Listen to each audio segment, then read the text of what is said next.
Itu tadi Yap. sesi pertama ya pemaparan visi misi. Udah panas belum nih? Masih agak Masih hangat? masih hangat lah, masih hangat.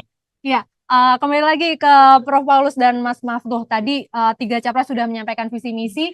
Yes. Kita ulas dulu Prabowo mungkin ya. Prabowo banyak menjanjikan pembangunan fisik nih sepertinya karena tadi menyinggung soal janji 3 juta rumah. Lalu Prabowo juga menjanjikan soal pembangunan fakultas kedokteran dan kemudian ingin memberikan beasiswa kedokteran dan yang lainnya. Ini bagaimana? Apakah realistiskah janji-janjinya Prabowo? Mungkin Mas Maftu dulu. Oke, pertama Capres Prabowo Subianto menyampaikan strategi transformasi bangsa.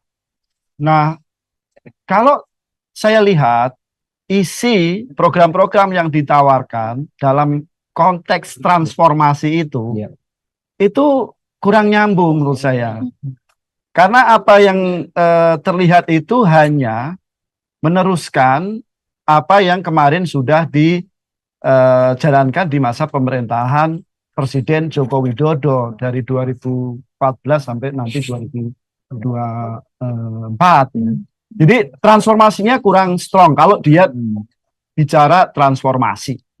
Nah, oleh sebab itu yang perlu juga saya garis bawahi adalah soal kemiskinan. Ya.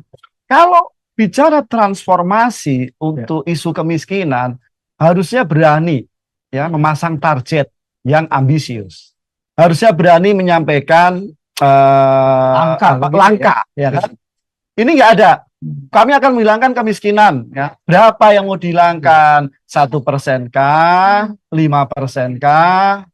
Ya. Lalu garis kemiskinannya akan diubahkah lebih tinggi atau tidak? Itu kan transformasi. Transformasi harus diletakkan dalam konteks yang memang mencerminkan adanya perbaikan yang perbedaan yang sangat mencolok dari yang sebelumnya. Nah, fisik juga sangat kentara tetap di Prabowo, 3 juta rumah, 1 juta di desa, 1 juta di pesisir, 1 juta di kota, itu mengulangi yang sebelumnya. Lalu kemudian soal beasiswa. Kita sudah punya LPDP. Ya, sebenarnya itu bukan sesuatu yang baru. LPDP itu sudah sangat baik dalam konteks menjamin adanya beasiswa bagi warga untuk dapat melanjutkan pendidikan bahkan sampai ke Harvard, sampai ke Oxford, sampai ke Cambridge ya.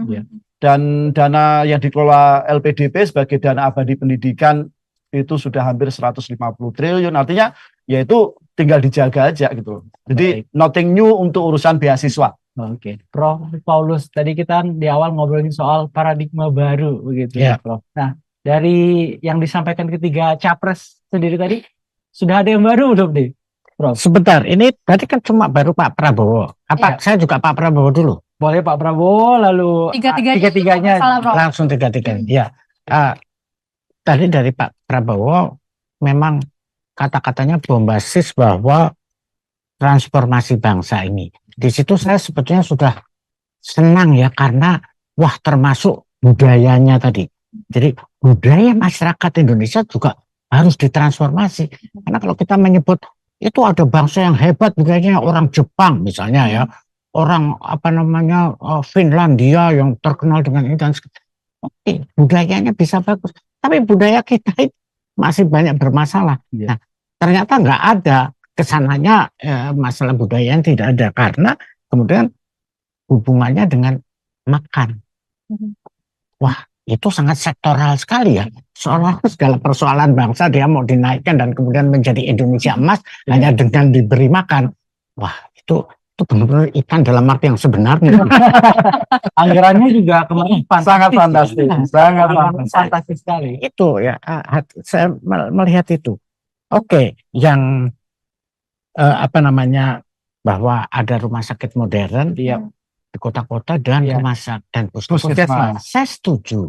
Cuma harus ditunjukkan bahwa ketika ada atau banyaknya dibangun rumah sakit yang modern itu mengambil kesempatan dan dana bagi pengembangan puskesmas di setiap desa. Padahal menurut saya yang harus kita dahulukan adalah puskesmas.